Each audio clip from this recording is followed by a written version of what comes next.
what you know about purification to save the heart of a nation. Let burn a talking wood, bringing light to a talking world. Natural law, just wisdom and love, vision truth below as a bird. Let burn a talking world, let burn a talking world.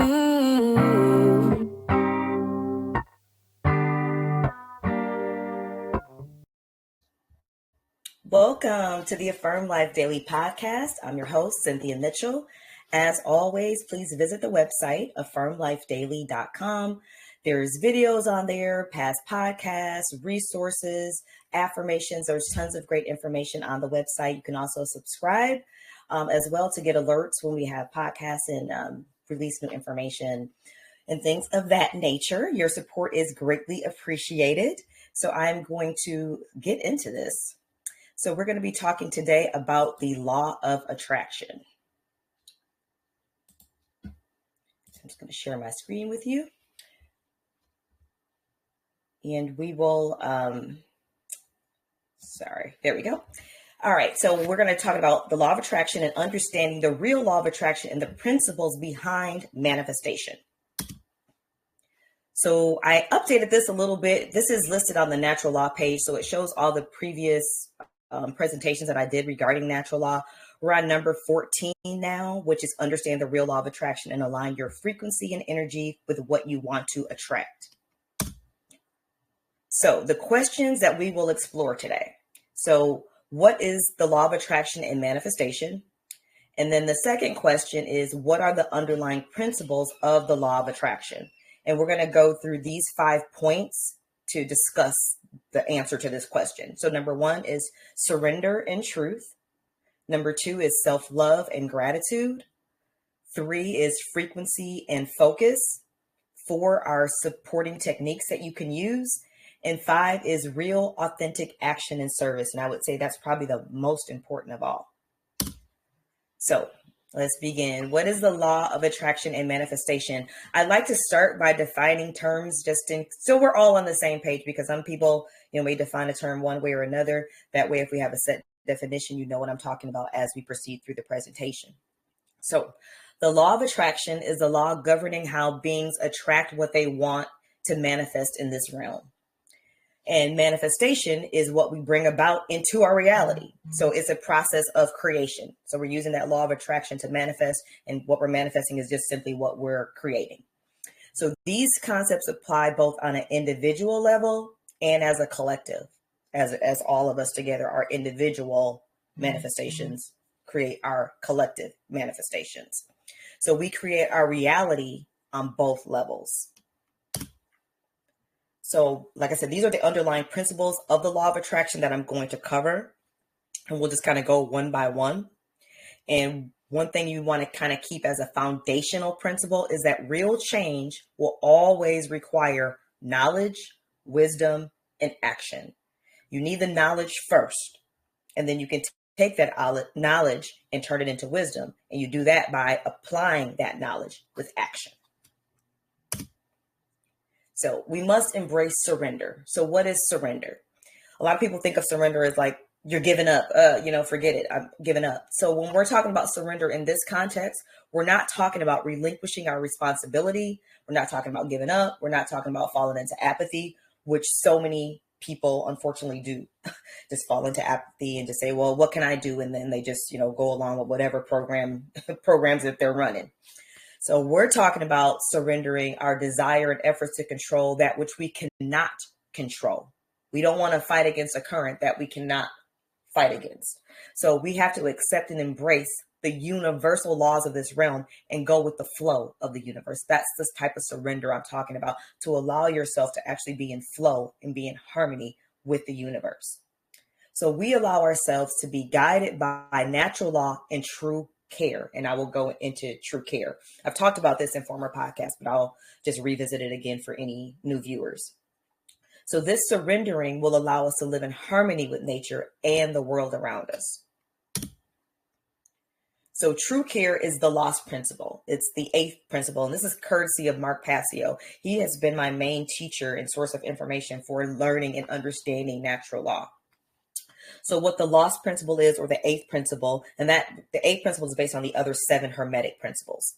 So the lost principle is the dynamic of care, and I will refer to it as true care during this presentation, not to confuse it just with general care. So what we care about on a day-to-day basis acts as the driving force of our thoughts and our actions. So what we care about can be seen as the ultimate generator. That's the ultimate creative energy of the quality of the experience that we're going to have. So this principle has been often referred to as the generative principle because it's generating, it's creating. The word generative is derived from the Latin verb generare, which means absolutely just to create. So I like this quote so much by Julia Cameron. The creative process is a process of surrender, not control. So again, we want to get away from that state of mind of hyper control. I have to control everything about every single thing in my sphere, because you can't do that. There are so many things that are out of our control, and we absolutely cannot control the governing laws and principles of this universe. They're fixed, they're set, and they're set the way they are for a reason. So we have to learn how to operate in harmony with them. So living in truth is a key to this. So again, what is truth? And I've talked about truth obviously so much during my different podcasts, but again, we'll just kind of revisit briefly. Truth is simply what is. It is reality. Though this concept seems simple, the truth is difficult, nearly impossible for so many people to accept. I mean, you talk about head in the sand. You know, they'll see so many things going on around them and just live in a state of denial. They don't want the feeling of angst or the cognitive dissonance or the responsibility that comes with acknowledging, okay, this is what's really going on. This is the truth. They don't want the responsibility that comes with that. So there's all sorts of reasons that people don't accept truth. And many, and maybe even most people, do not even seek out truth. Many run away from it and deny it at every turn. So when you're talking about the law of attraction and manifestation, you have to stay in alignment with truth for that to even occur. Because how can you create or manifest what you want if you're not even in touch with the world around you? You're trying to create something in a false reality that you're living in. So yeah, it's simple. How that happens is it won't happen. You can't create or manifest what you want if you are not living in truth, if you are not in touch with the reality. Love of self is the foundation of all loving relationships. So what is self-love? Self-love is a deep love of self that is rooted in integrity, respect for self and others, authenticity, and the awareness that all is one. And I've talked a lot about that in previous presentations too, that we are all part of the one consciousness. We're all little pieces of it. We're the whole is inside of us, but we're also pieces of the whole, which I guess is kind of the paradox of the whole thing. But we are all one. And so realizing that really helps you embrace the concept of self-love, because self-love is the basis for all other relationships that we encounter. That's why shadow work, introspection, self-improvement, self-acceptance, all of those are really, really crucial, because it's that process of healing, getting to know ourselves, accepting ourselves, that allows us to fall in love with ourselves. And once we can fall in love with ourselves, and we've also embraced this principle of one, you can now share that love with everyone and everything around you, including other people, with nature, with animals, all with plants, with life itself. So love has several levels and planes of existence, but at its foundation, love is inherent to truth and to balance. Love is the energy of this universe in perfect balance. So the theme of balance, you'll see it everywhere around you. If you really just look, things are always come into balance somehow. So the theme of balance permeates through so many aspects of our existence and through the guiding principles, the hermetic principles that I talked about. So if you think about, the principle of correspondence or the rhythm, cause and effect, those are all about balance, all about balance. And if you have not studied the hermetic principles, I highly recommend that you read the Kybalion. It is one of the books listed on the resources page for recommended reading. It's so important to understand these guiding principles, because they literally govern the realm that we're living in. I really like this quote. Self-love. When you love yourself, you glow from the inside. You attract people who love, respect, and appreciate your energy. Everything starts with how you feel about yourself. And I can tell you, oh, I appreciate this so much just from self experience because this is something that I still work on. I think probably all of us still work on to some degree. Start feeling worthy, valuable, and deserving of receiving the best life has to offer. Be magnetic. Truly, when that energy, when that glow starts to come out, when you really start to fall in love with yourself, it is a magnet. It's a magnet for others who love and appreciate your energy. It truly is. So I really like that quote. It hits home. Gratitude. A grateful heart is powerful. So what is gratitude? Gratitude is essential for the law of attraction and manifestation. Gratitude is a state of genuine appreciation and thankfulness for what you have and what you will receive in the future. Gratitude is one of the highest vibrational states that you can be in. It's up there. Gratitude. And I try to practice every morning, and I really forget I've been doing really well with this, is the first thoughts in my head before I think about anything else. Sometimes I say it out loud, sometimes I just say it in my head, but I go through things that I'm grateful for. And I don't just, spit out stuff. I'm like feeling it in my heart. Like I'm truly grateful. Sometimes I even cry when I'm going through this because I have so much. I have so much, especially compared to so many people that don't even have basic things like food, like shelter, like a loving family, things like that. So, having that grateful heart and being in a state of gratitude is powerful. And I really feel the difference from when I have started doing this practice every morning. I try to do it before bed too, but a lot of times I'm so tired at night, I forget. But I have been really faithful about doing it every morning. And it really does make an impact of my attitude and my energy for the entire day.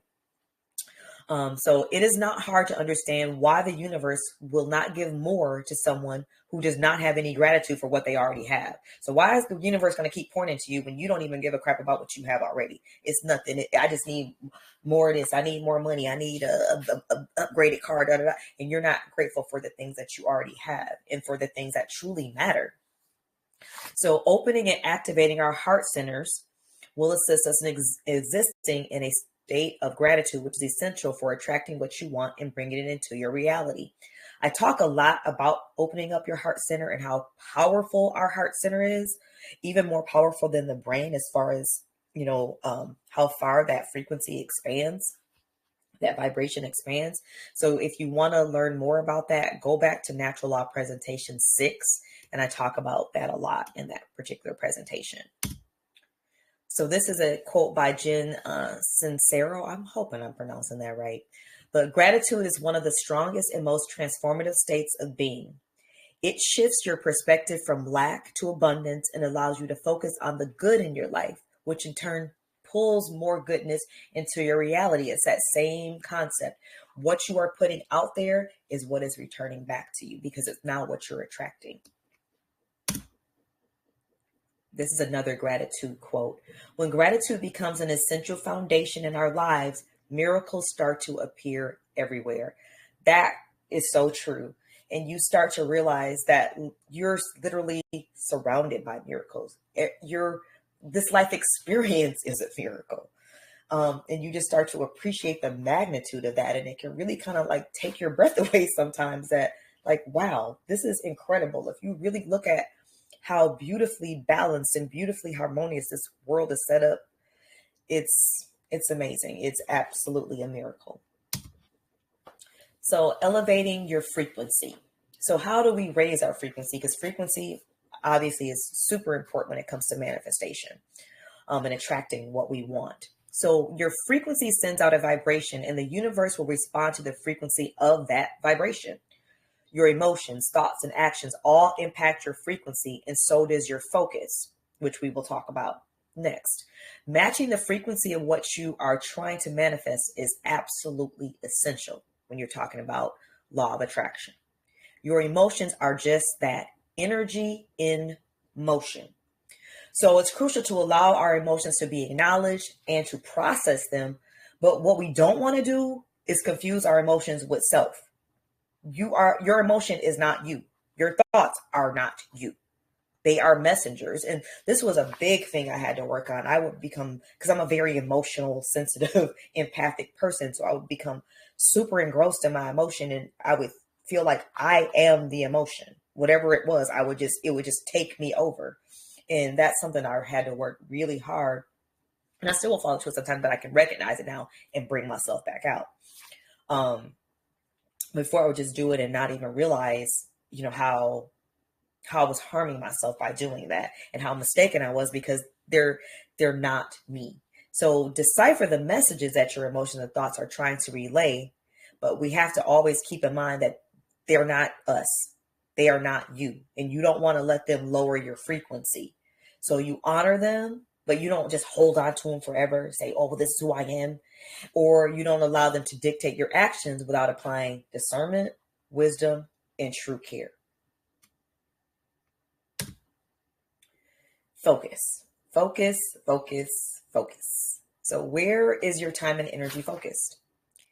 Where we focus our time and energy is pivotal when it comes to manifestation and just the quality of our life. You are literally telling the universe what you value by what you focus on. And you're telling that universe also, that's what you want more of. Give me more of this. This is where my focus is. Now, this does not mean that you should live outside of reality and live in ignorance and ignore real world problems and suffering. That's not what that's about. It's all about how much of your energy you focus on what you consider to be negative, and then how the energy is focused there. Is it focused from a victim mentality? Oh, woe is me. Oh, poor me. Oh, they keep doing this to me. Oh, is it a victim mentality, or is it a mentality focused on solutions, focused on truth, and focused on self-empowerment? So it's all about the focus, because you can be looking at the exact same situation, but the way you're focusing your energy on it can make all the difference in the world, even though you and another person may be focused on the exact same thing or situation, but how you're focusing that energy matters a lot. And one point I want to make of this falls a lot into I talk about a lot that savior mentality. Oh, please save me, Daddy Government. Please save me, Mr. President. Please save me. Somebody save me. And never looking to yourself as the savior, as the hero in your own story, coming to your own rescue, strengthening yourself from within. So this is another quote. This Philosophical Essence is a channel on YouTube. I highly recommend it. There's some of the best videos that I've seen of Philosophical Essence. So I really advise you to check it out. They put some great information out there. But this quote is from one of their videos. Your brain is like a spotlight. Wherever you shine it, that's what you'll see. I love that quote so much because it's so on point. It's exactly what it's shining, that light. And so that's what you're going to see. So we have to be so mindful and so careful where we shine that spotlight, because that's exactly what we're going to see. And I have a book that I would recommend that really kind of hits this point even more. It's called E² 9 Do-It-Yourself Energy Experiments That Prove Your Thoughts Create Your Reality by Pam Grout. I read this book and I did the 9 energy experiments, and wow, you will see exactly what I'm talking about, how true this is. Where you focus, where you shine that spotlight, that is exactly what you're going to see. So there's lots of techniques that we can use to assist in manifestation. We have meditation, visualization, affirmations, grounding, connecting with nature. Kind of goes along with grounding, but just being out in nature, connecting with nature with a heart center of gratitude and appreciation and respect for it, so we can really become connected. But again, we want to always bring it back to real change will always require knowledge, wisdom, and action. So action is required. Real action is required for manifestation. Are your actions and values aligned? We must take real world, concrete actions towards what we want to manifest. The universe responds strongly to authenticity and integrity when it comes to our actions.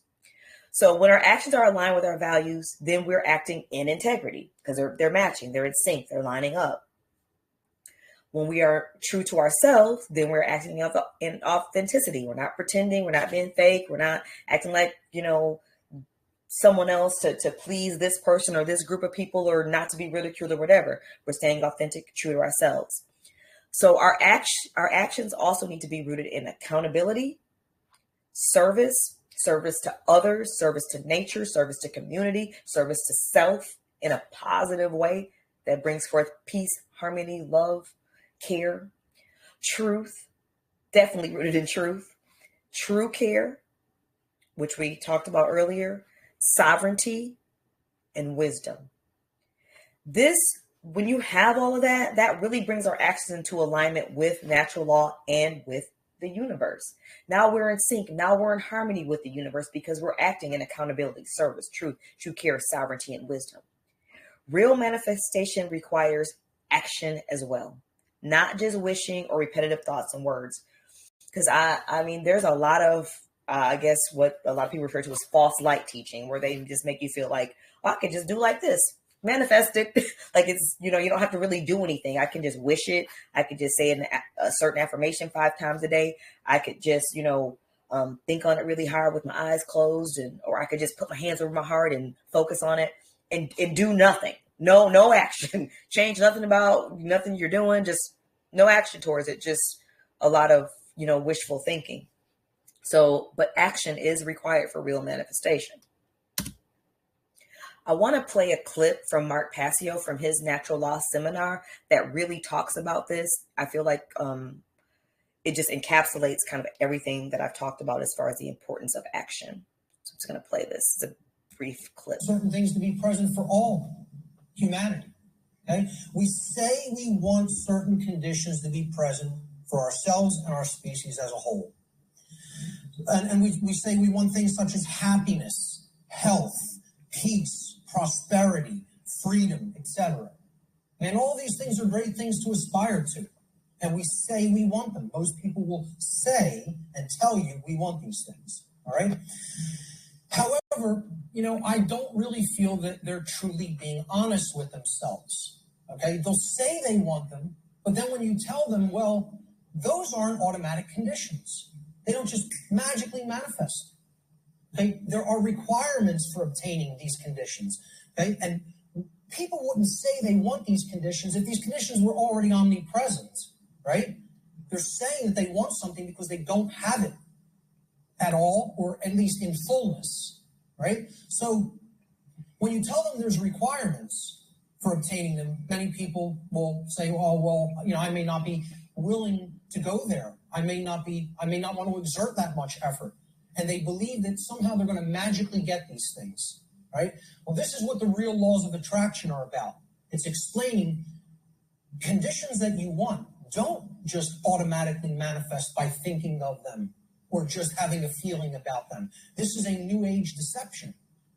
There are requirements for obtaining the conditions that we say we want. Requirements exist in nature. It does exist. If you want something to be different than the way that it already is, than the default conditions, then requirement exists. If you're okay with things being the way that they are now, requirement doesn't exist. There are no requirements to creating change. You just accept the default conditions the way they are now and go on with your existence and accept it's going to be this way and possibly get worse. But if you want real change to happen, requirements exist. And this is what many New Age teachers will not tell you, or they'll outright deny that requirements exist for creating real change. Specific requirements exist in order for human beings to obtain the conditions that they say they want. If the requirements for obtaining those conditions are not met, those conditions do not just magically manifest by magical means automatically. It's not how it works, folks. And that bursts a lot of people's bubble right off the bat.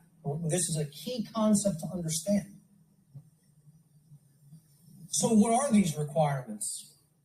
We need to know certain things. Knowledge is required. Knowledge that will spur us to action. That's what's required.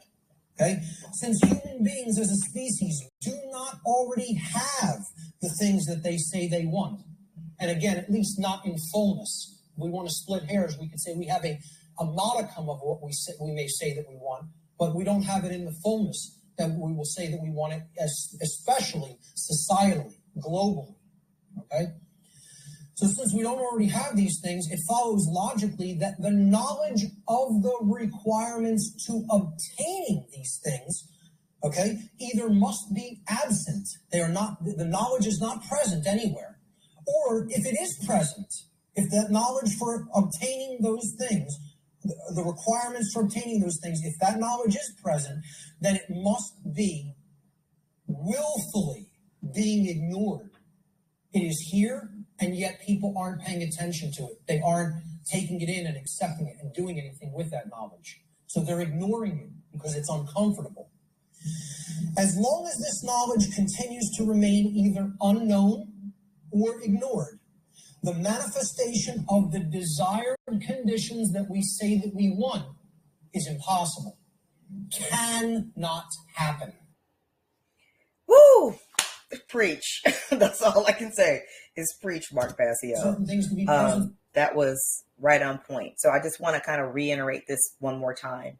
Requirements.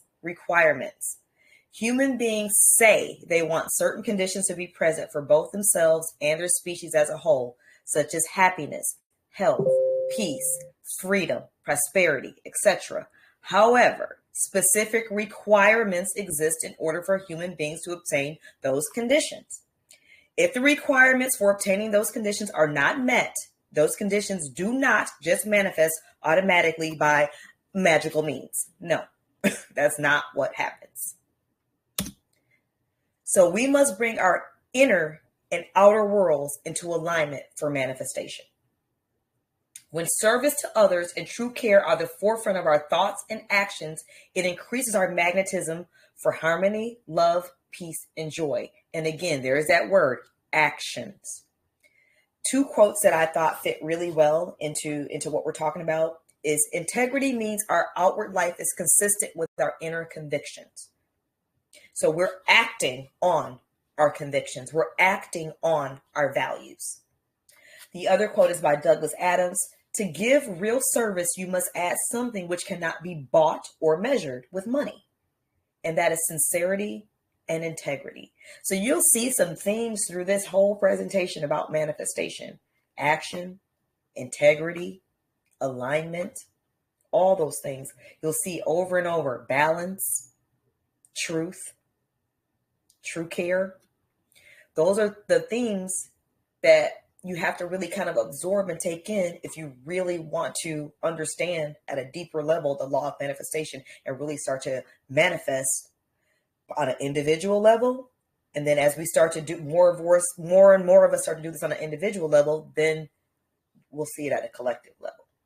And then we're talking about a world that we can really, truly have our heaven on earth. So let's talk. Questions, comments, feedback. Let me unmute everyone. There we go. I was like, oh no, it won't let me. Sorry. It didn't let me. I had unmuted you to start. I don't know. Then it remuted you. But yes, sir. Yeah, it was like something disconnected, or I don't know. Something happened. I didn't do it. Okay. But anyway, yeah. Great talk, great presentation, as always. Thank really you. Appreciate it. That Mark Passio clip definitely hit home too, because it's like in my book, right? I wrote a book for everybody out there. It's called Culture Control. Y'all and read that book. There's a link to it on my resources page. Get that book. It is powerful. It is so good. I'm sorry to cut you off, but I want them to get that book. No, thank you. That makes me smile. But in the first chapter of this book, after the introduction, you might remember I talk about there's only two requirements for, like bringing things into out of our imagination and into the real world, right? Our idea, like bringing our ideas to life. There's only two requirements. And that, do you remember what they are? I don't. It's all good. It's all good. It's not to put you on the spot. It's work and knowledge, and that's it. And I was listening to this Mark Passio clip that you just played, and he talks about if we want peace, if we want to, harmony, if we want to live in a more morally sound human family, if we want these things that we say that we want, and we do want them, there's not a soul, outside of sociopath or like certain mental conditions, that there's not a soul out there that doesn't want these things. Right. Not everybody wants the same amount of luxury and convenience, but everybody wants decency and, like integrity and these type of things to increase in the human family. Right. And that's genuine. But he did not say that money is required. He didn't say one of the requirements is we have to pay for it. We have to pay for the therapists. We have to pay for the drugs and pay just for to the live. fitness Just to be on the coaches. planet, you gotta pay. Yeah. We gotta pay for the land and the what, oil, I guess. I don't know. And I was thinking about how we get to,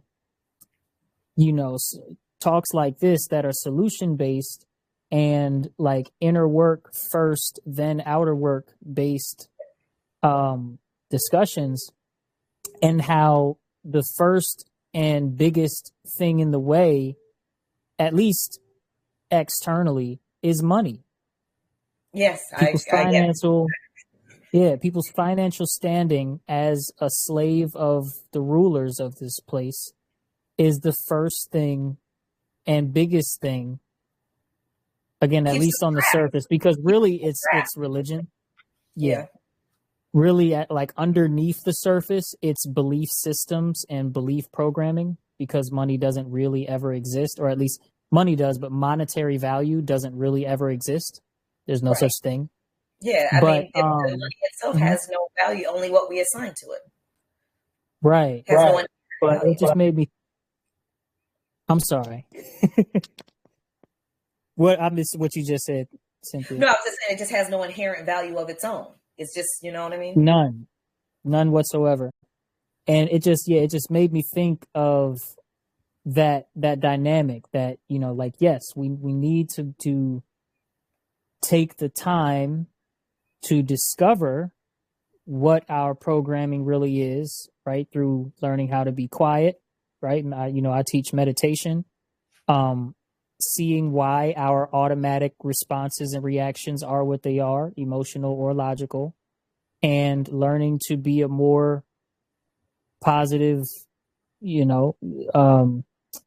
what does Gary at Rhythmia call it?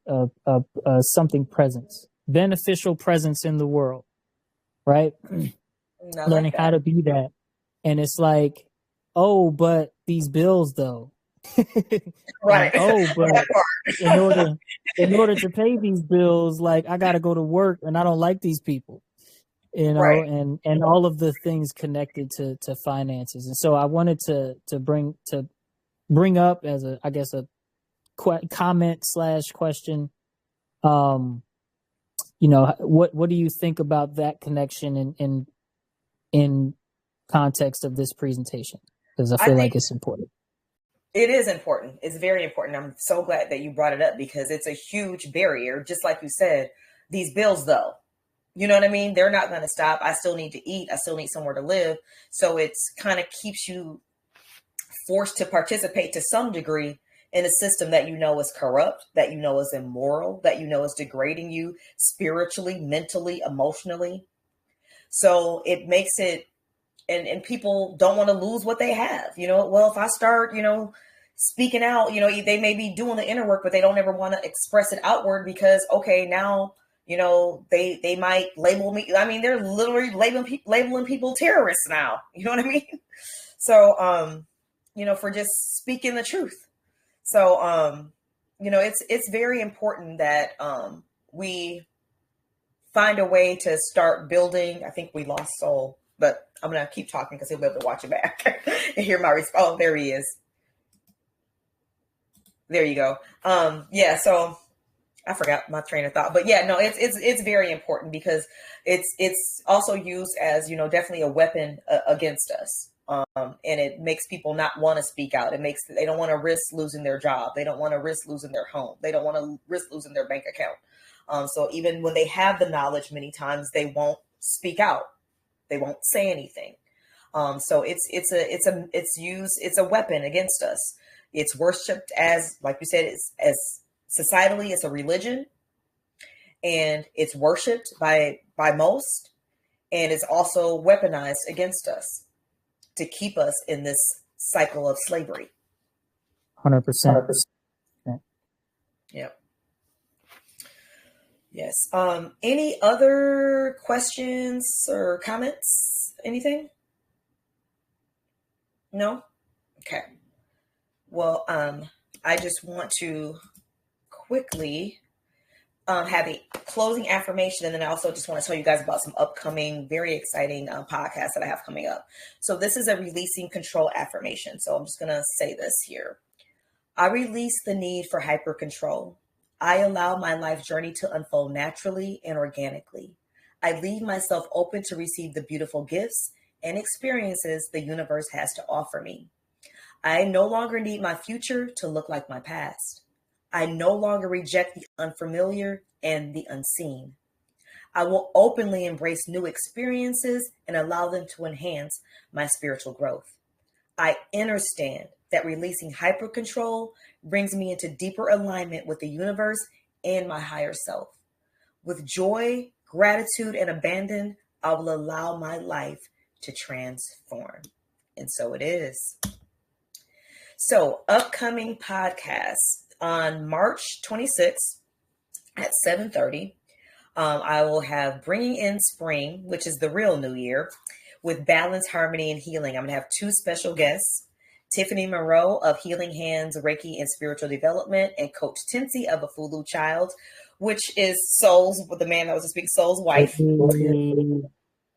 They have both been previous guests on the podcast, and they are phenomenal, wealth of knowledge, spiritual queens and guides. So that'll be a really, really great podcast. I definitely recommend you tune in for that. They're going to be giving very practical things you can do to bring in spring with the balance, harmony, and healing. And then March 19th, I have another guest. That'll be at 7. And he's talking about the power of community. Dr. Sundiata Sunjata. He is very knowledgeable about so many things. And we're going to be talking about how to build community, how to sustain community, how to build our parallel community so that we don't feel trapped and stuck in what we have now.